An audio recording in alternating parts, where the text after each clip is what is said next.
har doim ham yangi bosilgan galovkalar go'zal chiqadi, zo'r bo'ladi degan emas. Bitta shunaqasidan yana keldi qaranglar. Yangi bosilgan akalar. Bu dahshatda bu.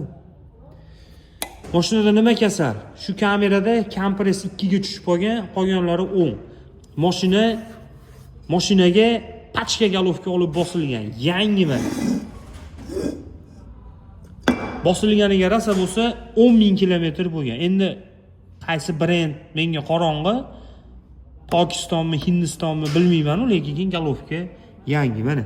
Hidi, rangi o'zi aytib turibdi. Klapanlar ham adashmasam yangi bosilgan bo'lsa kerak. Xudo xolasa go'zal qilib, chiroyli qilib, hali aytishadi-yu, o'zining galovkasini remont qildirib nima qilasan, yolligan galovkani, klapan uzgan galovkani bas zo'r chiqmaydi, ish bo'lmaydi, undan yangi bos qutul deymiz-u. Aslida tutilib olishimiz ham mumkin, akalar. Mayli, endi Allohda aytgani, senga yozilgani xato ketmas, xato ketdimi, demak u seniki emas deydi-yu.